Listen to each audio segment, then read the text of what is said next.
Okay, this is lecture 6 in linear algebra, and we're at the start of this new chapter, chapter 3 in the text, which is really getting to the center of linear algebra.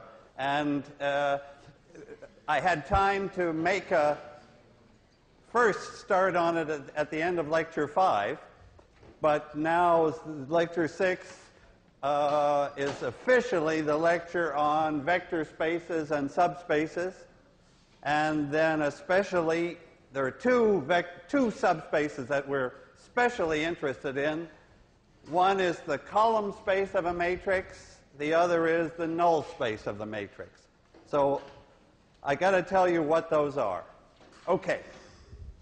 So first, to remember from lecture 5, what is a vector space? It's a bunch of vectors that where I'm allowed, where I can add any two vectors in the space, and the answer stays in the space. Or I can multiply any vector in the space by any constant, and the result stays in the space. So that's, in fact, if I combine those two into one, you can see that if I can add and I can multiply by numbers, that really means that I can take linear combinations. So the quick way to say it is that all linear combinations, C, any multiple of V plus any multiple of W, stay in the space. So can I give you examples that are vector spaces and also some examples that are not, to make that point clear? So suppose I'm in 3 dimensions. Then one way to get us one space is the whole 3-dimensional space. So the whole space R3, 3-dimensional space, would be a vector space, because if I have a couple of vectors, I can add them, and I'm certainly okay, and they follow all the rules. So R3 is easy. Now, I'm interested also in subspaces. So there's this key word, subspaces. That's a space, that's some vectors inside the given space, inside R3, that still make up a vector space of their own. It's a vector space inside a vector space. And the simplest example was a plane. So can I just sketch it? There is a plane. It's got to go through the origin, and of course it goes infinitely far. That's a subspace now. Do you see that if I have two vectors on the plane and I add them, the result stays in the plane? If I take a vector in the plane and I multiply by -2, I'm still in the plane. So that plane is a subspace. So let me just make that point. Plane through 0, through that 0, 0, 0, is a subspace. Okay. And also, another subspace would be a line.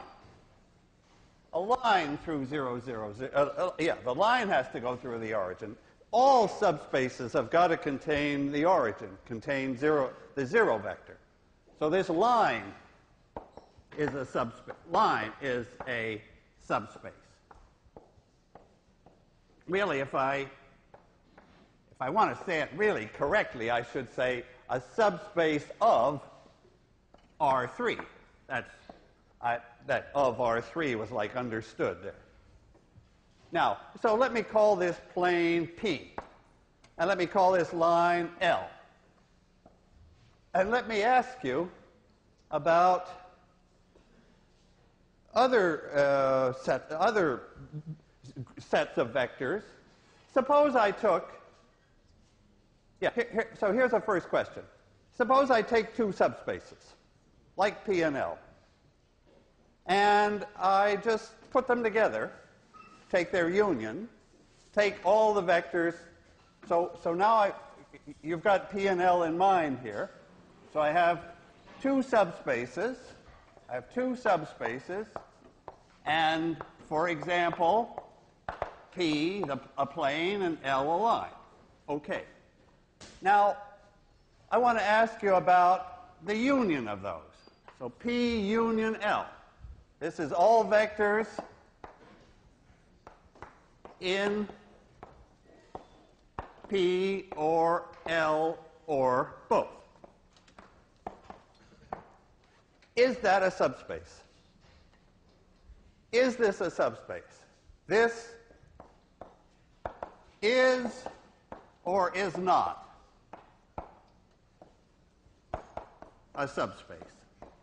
Because I just want to be sure that I've got the central idea.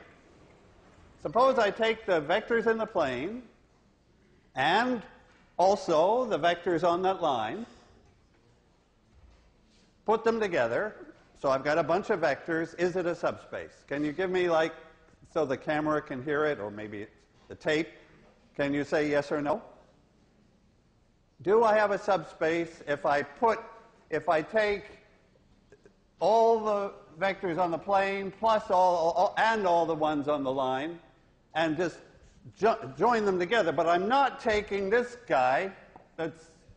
Actually, I'm not taking most of them, because most vectors are not on the line or the plane. They're off somewhere else. Do I have a subspace? No. Right, thank you. No.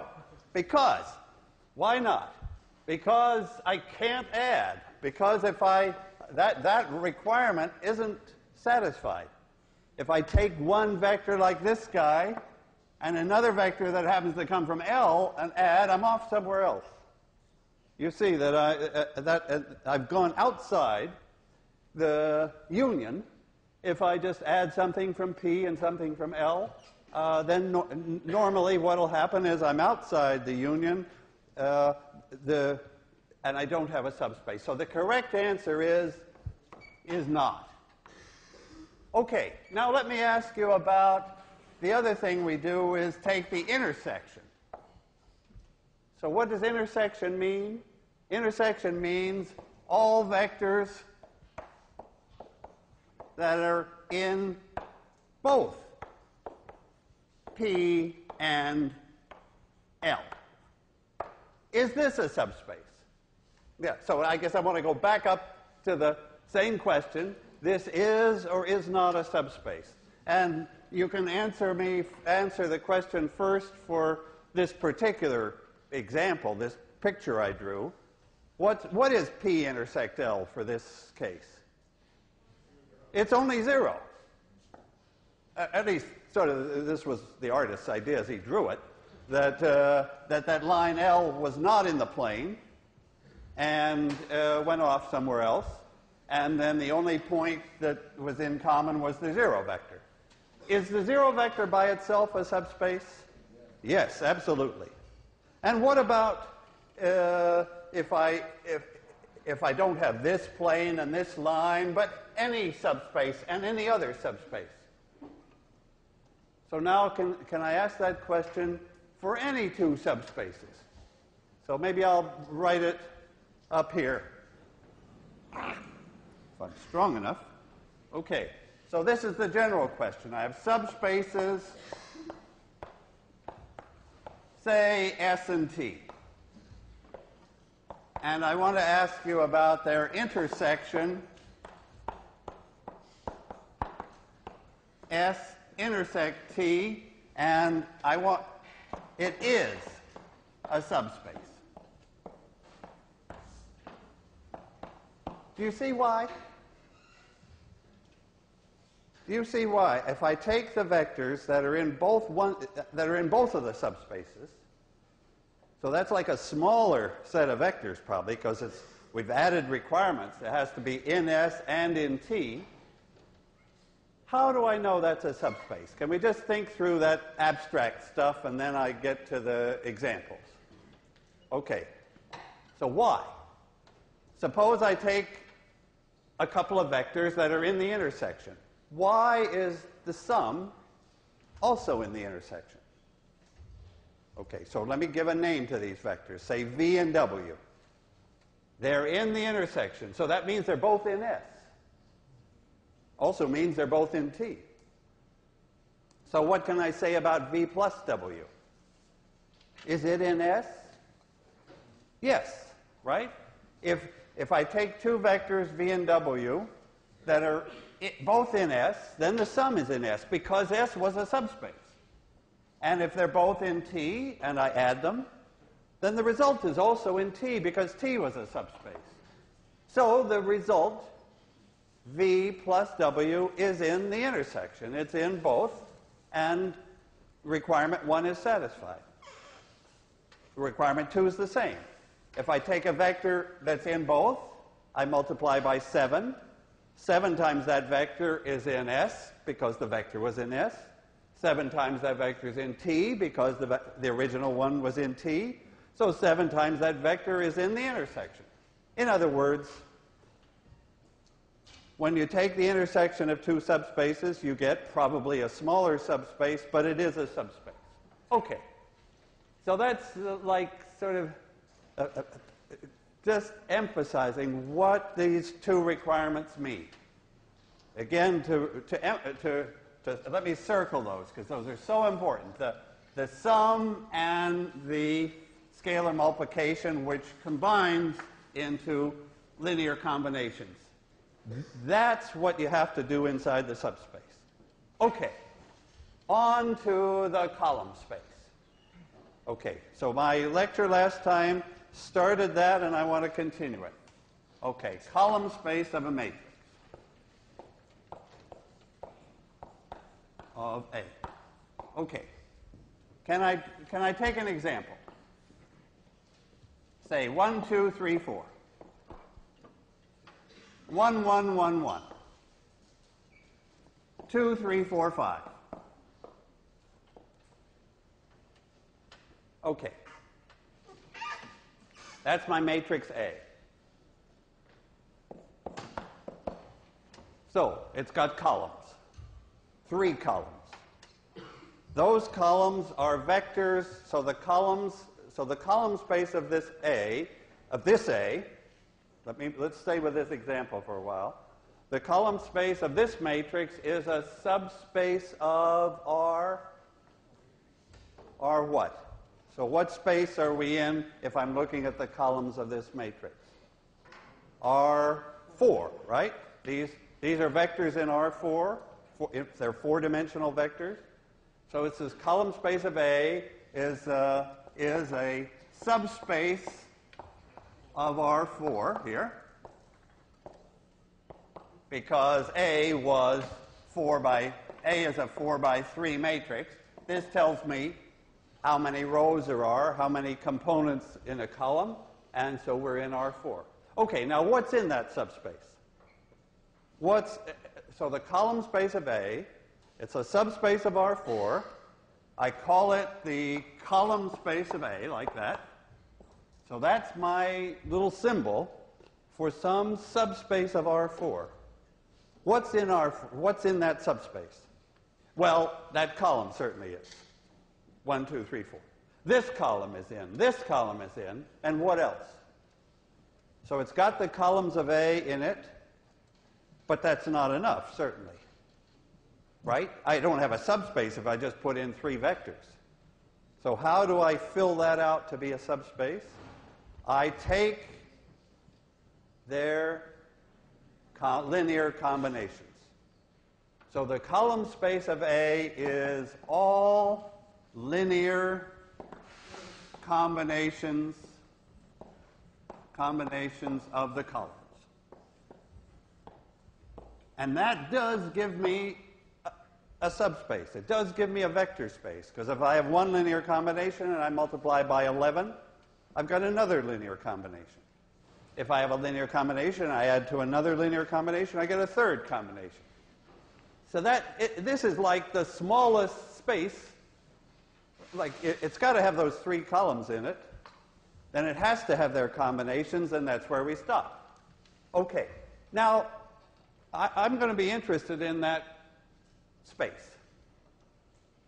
Sort of like get some idea of what's in that space. How big is that space? Is that space the whole 4-dimensional space? Or is it a subspace inside? Can you, let me just see if you can I mean, we can get a yes or no answer sometimes without being ready for the complete proof. What do you think? Is the subspace that I'm talking about here, the combinations of those three guys, does that fill the full four-dimensional space? Maybe yes or no on that one? No.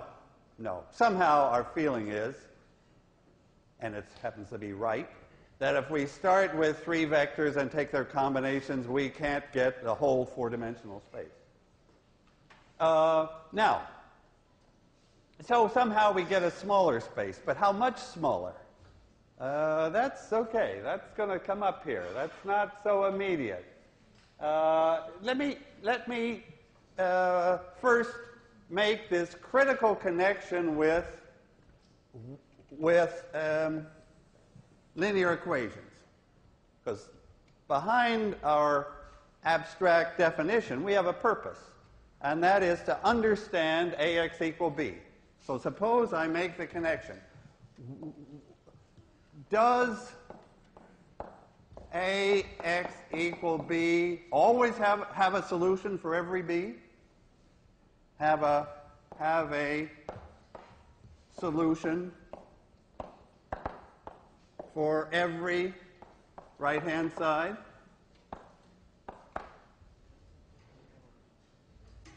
I guess that's going to be a yes or no question. And then I'm going to ask which right-hand sides are okay. That's really the question I'm after, is which right-hand sides B do make up. You can see from the way I'm speaking what's the answer to this question as it is. The answer is no. AX equal B does not have a solution for every B. Why do I say no? Because AX equal B is, it's really, this is four equations and only three unknowns. Right? X is, let me write out that what the whole thing looks like. Yeah. Let me write out AX equal B. AX is, these columns are 1, 2, 3, 4, 1, 1, 1, 1, and 2, 3, 4, 5. Then X, of course, has three components, X1, X2, X3, and I'm trying to hit the right-hand side, B1, B2, B3, and B4. So my first point is I can't always do it. In a way, that just says again what you told me 5 minutes ago, that the combinations of these columns don't fill the whole four-dimensional space.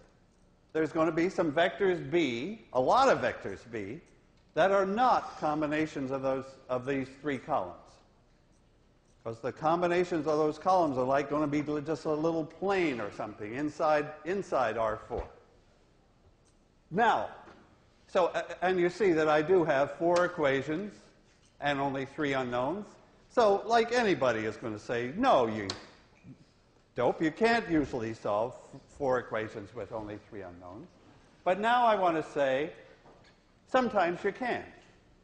For some right-hand sides, I can solve this. So that's the bunch of right-hand sides that I'm interested in right now.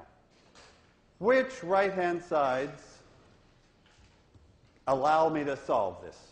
This is the question for today. It's going to have like a nice, clear answer. So my question is, which vectors B allow this system to be solved? And I want to ask you, so that's like, gets two question marks to indicate this is the important question. Okay, first, before we give a total answer, give me just a partial answer. Tell me one right-hand side that I know I can solve this thing for. So, all zeros. Okay, that's the guaranteed. If b's were all 0, then I know I can solve it. Let the x's all be 0, no problem. Okay, so that's always okay. Ax equals 0 I can always solve. Now, tell me another right-hand side. Just a specific set of numbers for which I can solve these 4 equations with only 3 unknowns.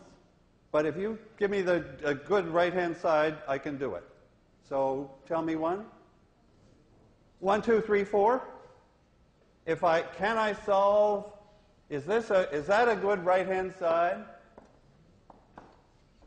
Can you solve? Can you find a solution that x1 plus x2 plus 2x3 is 1, 2x1 plus x2 plus 3x3 is 2, and 2 more equations? So I'm asking you to solve in your head within 5 seconds 4 equations in 3 unknowns, but you can do it because the right-hand side is like showing up here. It's one of the columns. So tell me what's the x that does solve it. 1, 0, 0. 1, 0, 0 solves it. Because, well, you can multiply this out by rows, but oh, God, it's much nicer to say, okay, this is 1 of this column, 0 of this, 0 of this. So it's 1 of that column, which is exactly what we wanted. Okay. So there is a b that's okay. Now tell me another b that's okay, another right-hand side that would be all right. Well, all ones? Actually, and then what's the solution in that case? 0, 1, 0, thanks.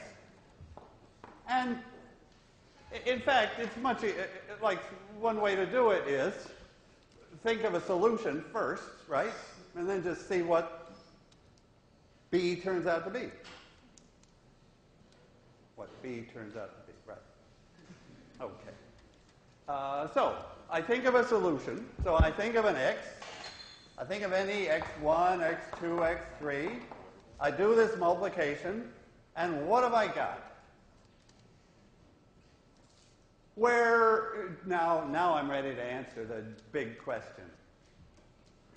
I can solve ax equal b exactly when the right-hand side b is a vector in the column space. Good. I can solve ax equal b when b is a combination of the columns, when it's in the column space. So let me write that answer down. I can solve ax equal b exactly when b is in the column space. Let me just say again why that is. Because the column space, by its definition, contains all the combinations. It contains all the AXs. The column space really consists of all vectors A times any X. So those are the B's that I can deal with. If B is a combination of the columns, then that combination tells me what X should be. If B is not a combination of the columns, then there is no X. There's no way to solve AX equal B. Okay. So the column space is really that's really why we're interested in this column space, because it's the central guy. It says when we can solve, and so we got to understand this column space better. Let's see. Do I want to think? Yeah, somehow. Oh, well, let's just, as long as we've got it here, what do I get for this particular example? If I take combinations of this and this and this,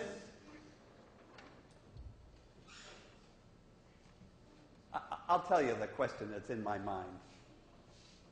It's not even proper to use this word yet, but you'll know what it means. Are those three columns independent? If I take the combinations of the three columns, does each column contribute something new? Or not? So that if I take the combinations of those three columns, do I get some three-dimensional subspace? Do I have three vectors that are independent, whatever that means? Or is one of those columns contributing nothing new, so that actually only two of the columns would have given the same column space? Yeah, that's a good way to ask the question. Finally, I think of it. Can I throw away any columns and have the same column space? Yep. Yes. And which one do you suggest I throw away?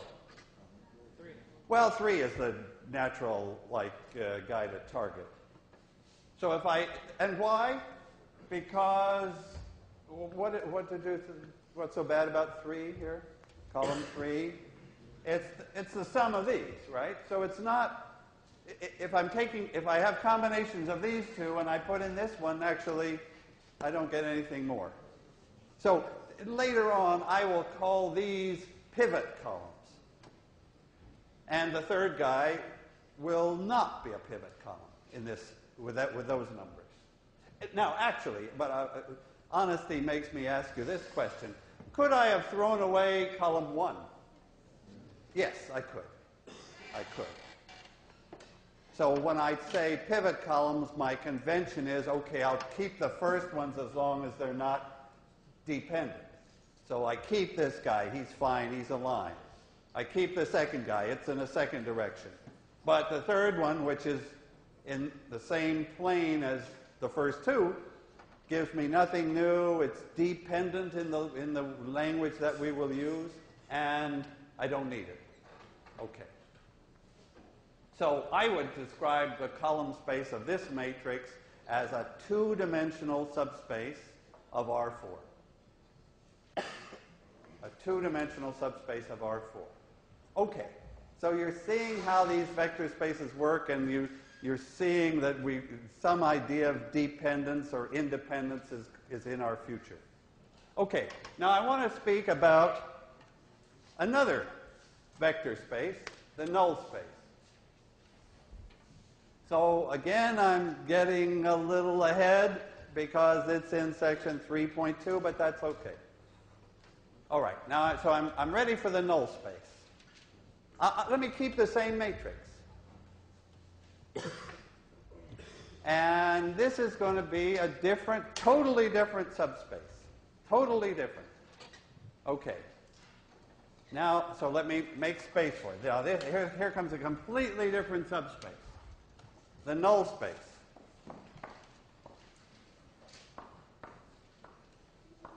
Of A. What's in it? It contains not right-hand sides B. It contains x's. It contains all x's that solve this word null is going to, that's the key word here, meaning 0.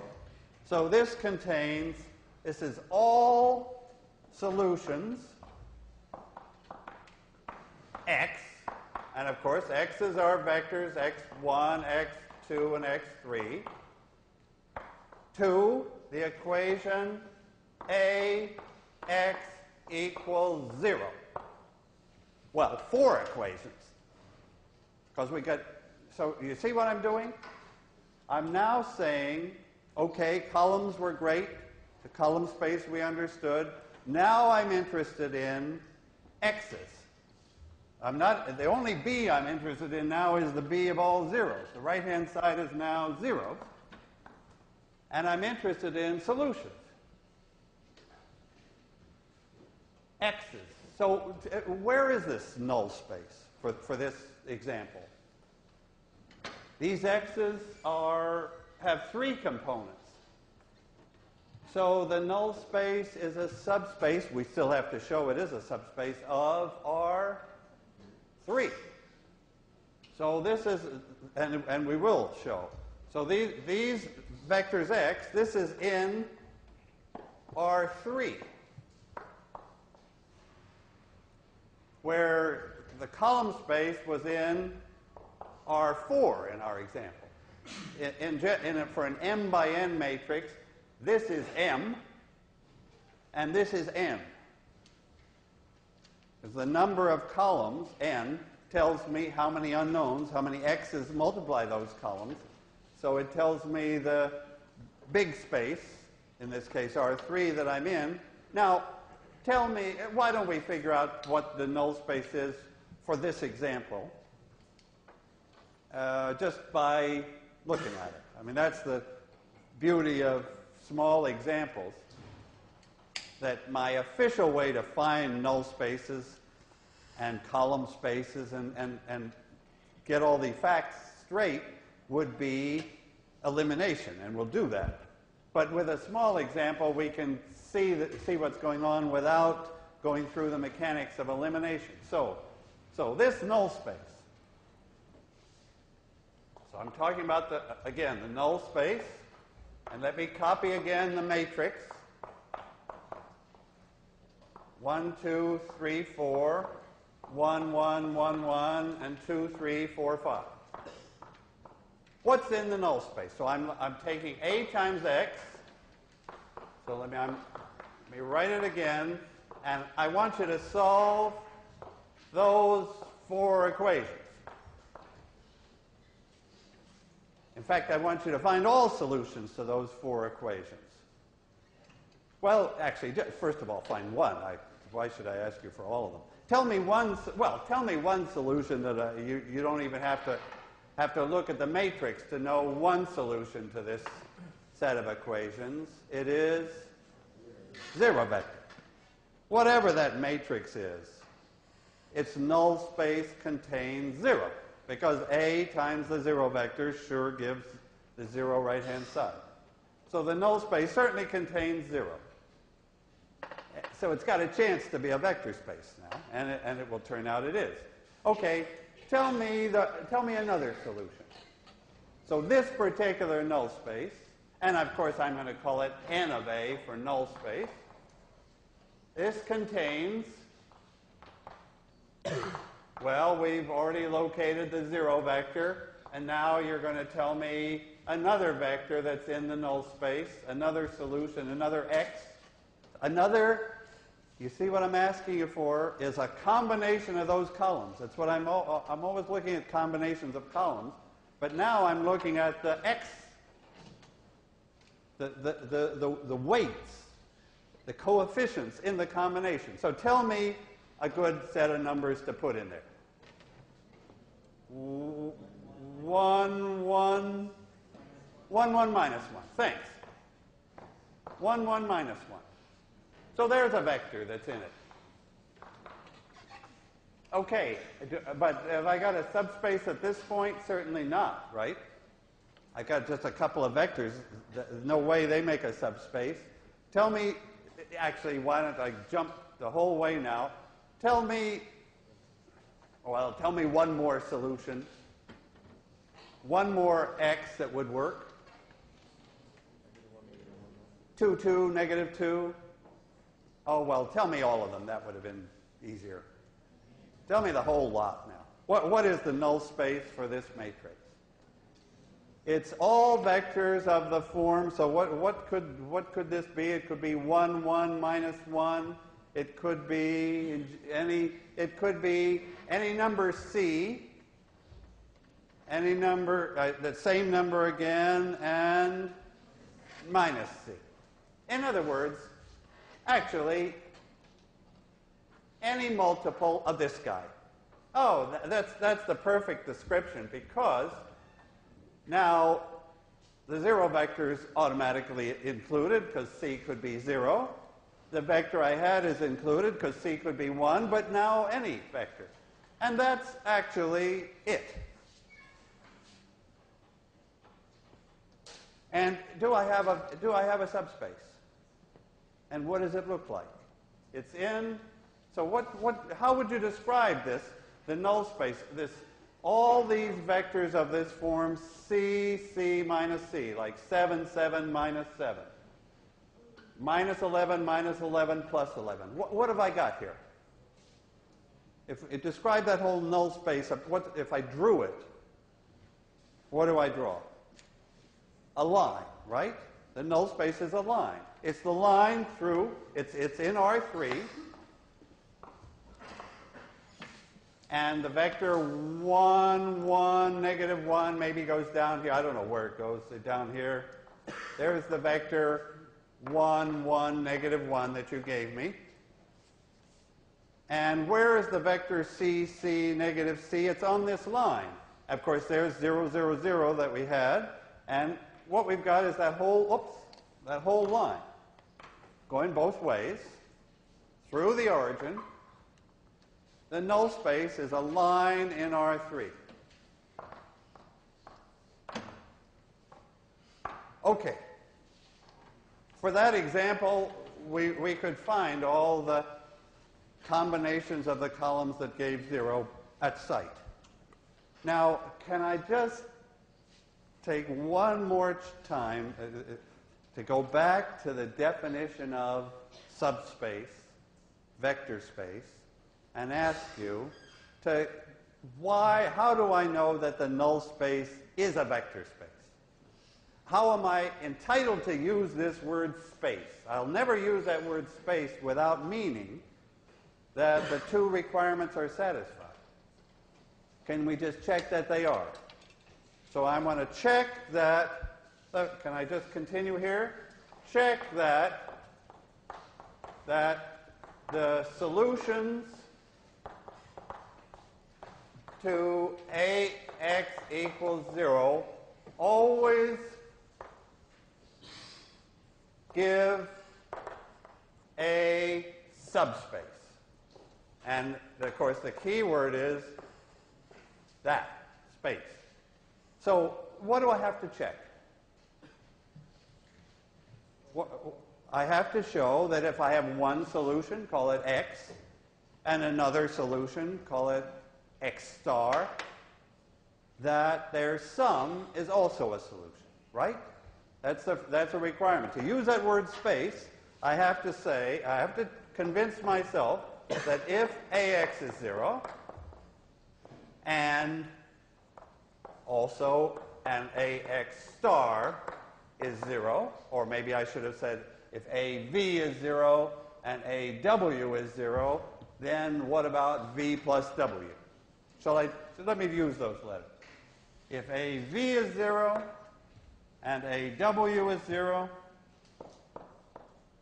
then what is it? What's the if, that, and that, then what's my point here? That A times V plus W must be 0. That says that if V is in the null space and W is in the null space, then their sum, V plus W, is in the null space. And of course, now that I've written it down, it's totally absurd, ridiculously simple,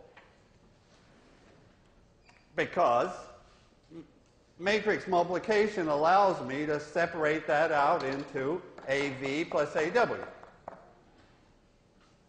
I shouldn't say absurdly simple. That was a dumb thing to say.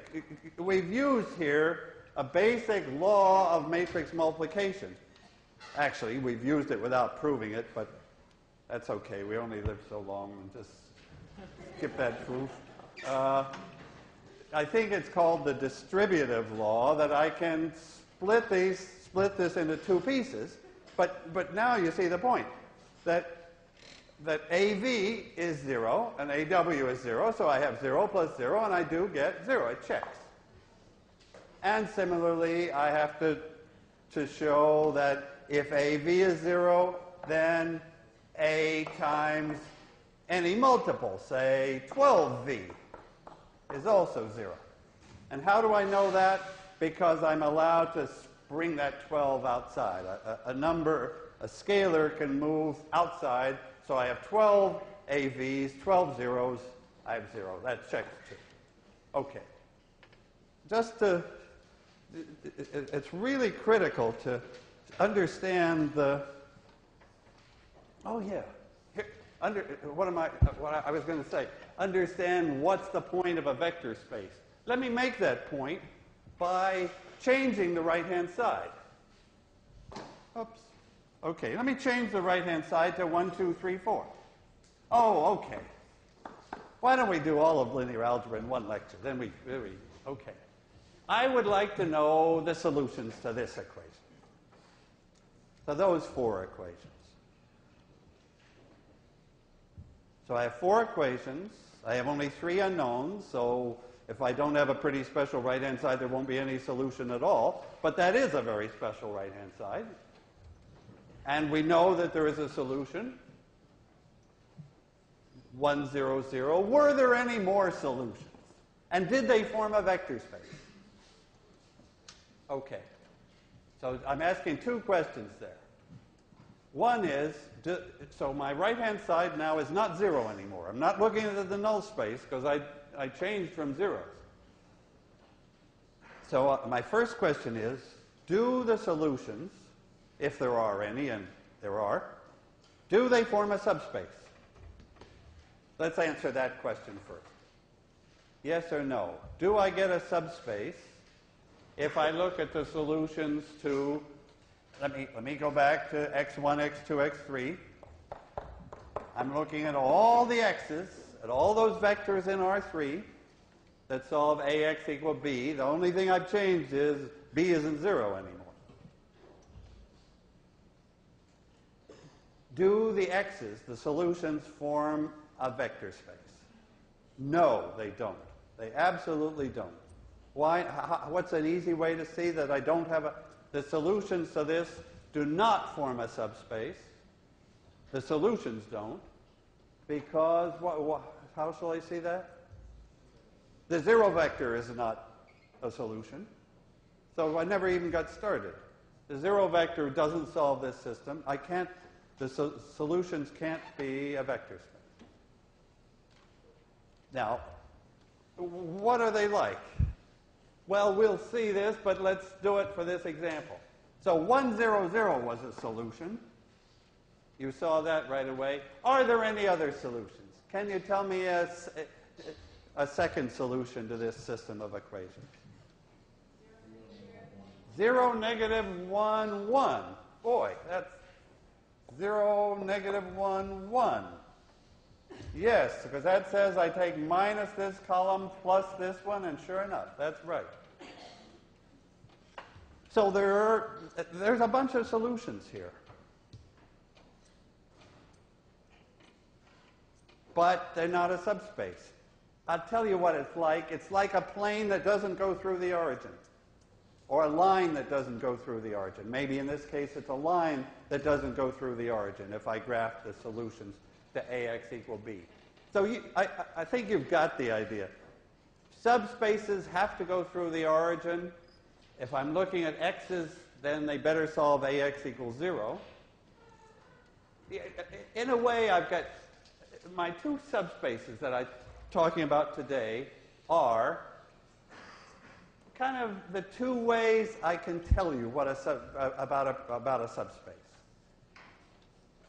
If I want to tell you about the column space, I tell you a few columns and I say take their combinations. Like I build up this subspace.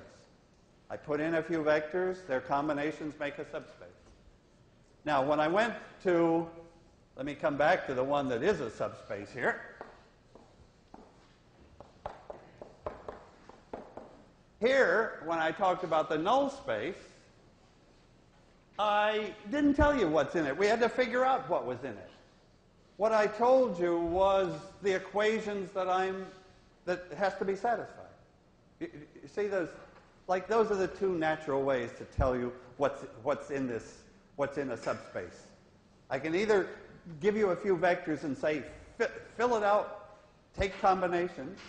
Or I can give you a system of equations, the requirements that the x's have to satisfy. And both of those ways produce subspaces, and they're the important ways to construct subspaces. Okay, so today's lecture actually got the essentials of 3.2, the idea of the null space. Now we have to tackle, Wednesday, the job of how do we actually get hold of that subspace in an example that's bigger and we can't see it just by eye. Okay, see you Wednesday. Thanks.